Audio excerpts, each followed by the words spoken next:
What's up, board game people? It's finally here. Batman Gotham City Chronicles is launched on Kickstarter today for their Season 3 campaign, and boy, it's a doozy. We're going to take a closer look at what all is on offer, what changes have been made to the game, and what this whole RPG thing is really about. So before we begin, please know that all opinions are my own. I am not paid by game companies to make these videos. I make them for gamers like you and me. I work hard to get details correct, but sometimes things slip by. If we disagree on something, or if I get something wrong, let me know in the comments. If you like this kind of content and want to see more on board games and from the crowdfunding and hobby space, please hit the subscribe and or like buttons and help our community grow. First, let's take a quick look at what Batman Gotham City Chronicles really is to establish a baseline to talk about the content on offer. GCC is an adventure game for 2 to 4 players, where one or more players assume the role of the Dark Knight and his allies, and another player controls their enemies by playing the villain. The core box contains 23 missions and over 160 intricately detailed miniatures. The system running the game is based off another of Monolith's titles, Conan. The grand emphasis seems to be on stamina management and teamwork. The stamina system is a bit gambling or managing risk versus reward. Batman is a larger, heavier, and usually slower game in comparison to Conan. It adds even more rules and special abilities on top of the stamina system. Each scenario introduces an objective that must be accomplished, and in most cases the villains are there to run interference and make the heroes' lives harder. Objectives run the gamut, from defusing bombs to clearing out a rat's nest worth of enemies. The variety helps the gameplay remain fresh throughout your time with the game, and the game's wonderful balance keeps playing the villains just as interesting as playing the heroes. This campaign seems to be more focused on the RPG system that they are releasing. The RPG is being released as a set of 3 books, a core book, an adventure book, and the Gotham City Guide. There are various other goodies on offer, but these seem to be the important pieces. In the RPG, you can play either the heroes or the villains. You can play the famous characters from the comics, films, TV series, or even make up your own. 80 years of creation are brought to life in Gotham City. You'll encounter action, adventure, investigations, and suspense. The adventure book contains 8 ready-to-play adventures for you and your friends. 5 of these are set in a campaign, and the other 3 are independent scenarios to sprinkle in as you like or play standalone. The RPG allows you to bring the city of Gotham to life in your own way. The playground is there for you to enjoy or destroy as you like. Let's take a look at the pledge levels and what's on offer for each. First up is the simplest and cheapest pledge, which is the Gordon Pledge. For €55, you'll get the RPG core book and all applicable stretch goals. For €119, you get the board game All-In Season 3 pledge. This comes with the Gotham City in Flames expansion, the Narrows Chronicles 2, a New Eden expansion, the Solo Cooperative Mode expansion, the Anarchy miniature, and the Batman Who Laughs miniature. At €125, you can get the Board Game Core Boxes pledge. This will get you the Batman Who Laughs miniature, the Gotham City Chronicles the board game, which is 2 boxes, and all the stretch goals from the first campaign, totaling more than 50. At €149, you can get the Batman Family pledge. This is another RPG-focused pledge level, getting you the RPG core book, the RPG Adventure Book, the Gotham City Guide, the Game Master screen, and all RPG stretch goals. The next is the Riddler Pledge for €249. This lets you dip your toes into the board game and get pretty much an all-in on the RPG. You get the core book, the adventure book, the Gotham City Guide, the GM screen, all the RPG stretch goals, Batman Gotham City Chronicles the board game, all stretch goals from the first campaign, and the Batman Who Laughs miniature. They also added an Everything New pledge in the form of the Freeze Pledge.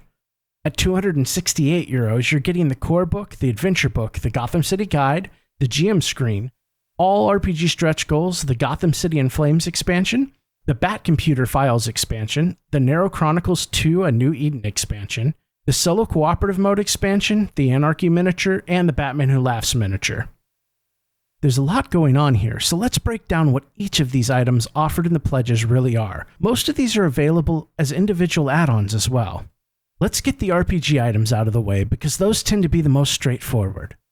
For an add-on price of €55, you get the core book, which contains the rules and reference you'll need to bring your adventures in Gotham as its most iconic characters to life. It contains the rules of combat, investigation, schemes. It includes everything you'll need to know about the D20 system and how to run sessions of the RPG. It also contains rules to bring everything to life, such as organizations like the GCPD or the Birds of Prey. It contains profiles for many of the memorable characters in the universe as well. For another €55, you can grab the Adventure Book, which is just that. It contains ready-to-use adventures that will get your group out of the core book and onto the table playing with a little effort.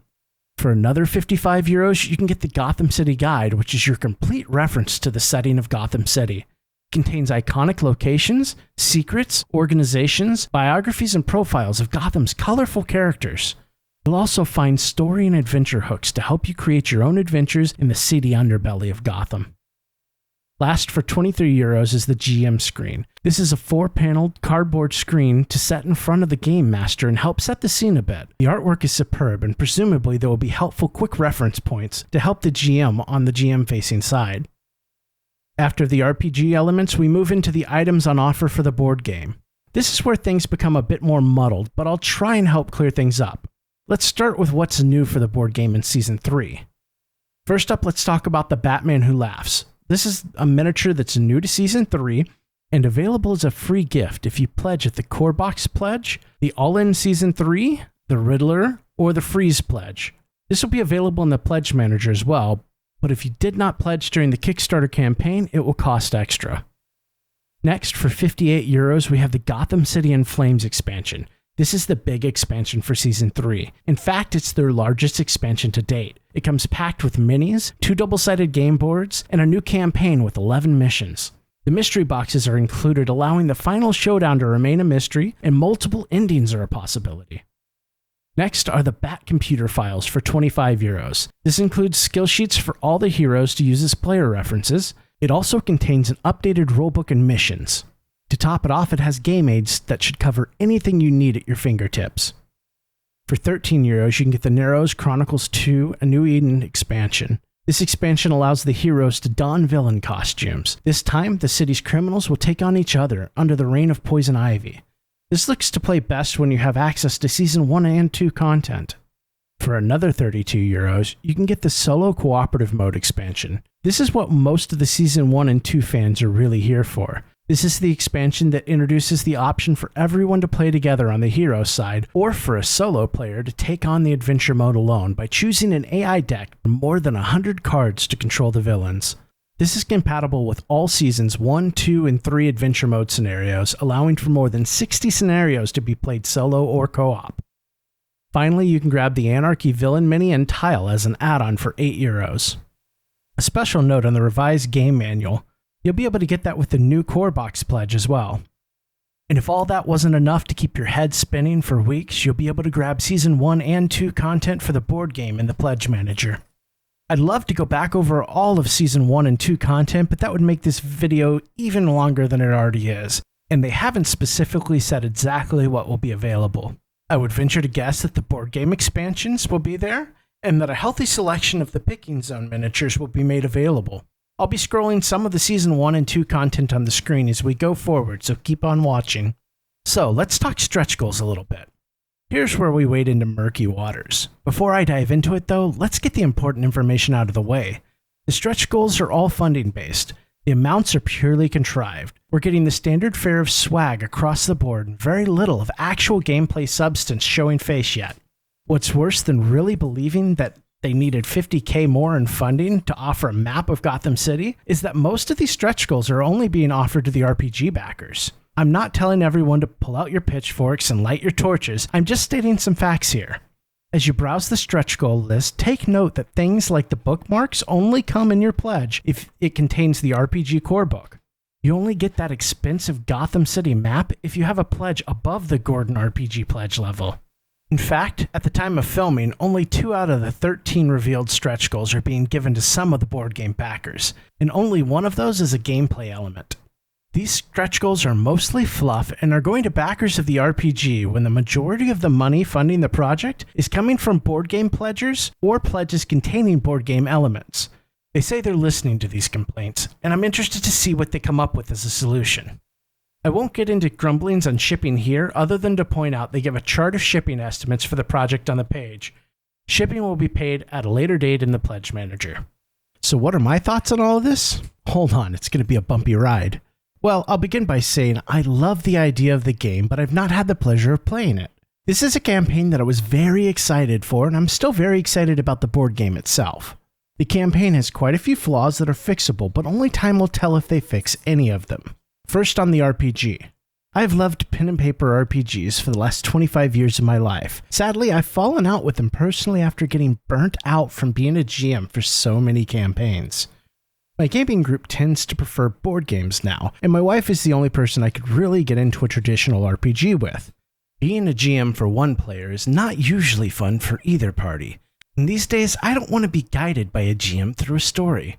I tend to seek out the GM-less options that are becoming more and more common. Most RPGs don't start out GM-less though, and Batman isn't an exception. So for me it's a pass. I will have to hope that one day they will create a way for me to play without having someone to be a GM. The books look well thought out, and if ease of play is accomplished, I am sure there will be many great times to be had. I'd love to see more commitment to pre-written adventures from them, because if I was backing the RPG, I would want to know they plan to continue their support of the product. The price of the books is high. I get that printing costs and shipping costs are up, but they're competing with D&D 5e, where a core book can be had at an FLGS for much, much cheaper.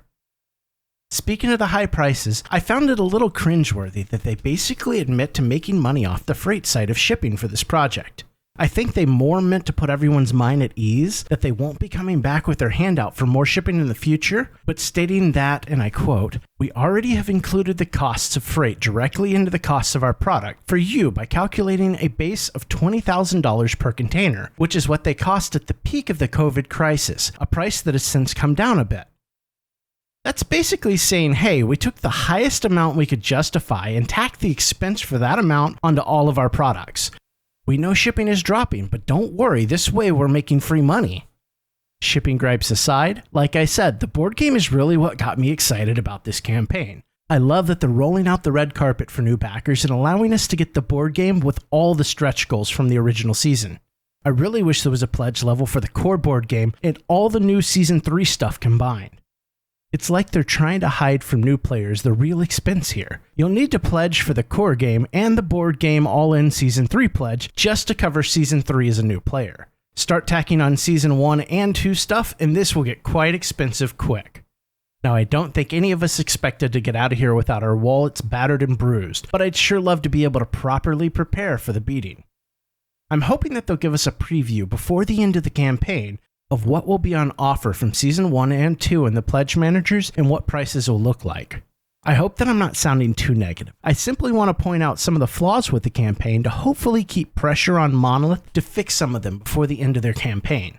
Personally, I was wanting to go all in and get everything board game related. Money issues threw a wrench in those plans, but I'm still hoping to grab as much as possible. But being able to plan in advance helps immensely.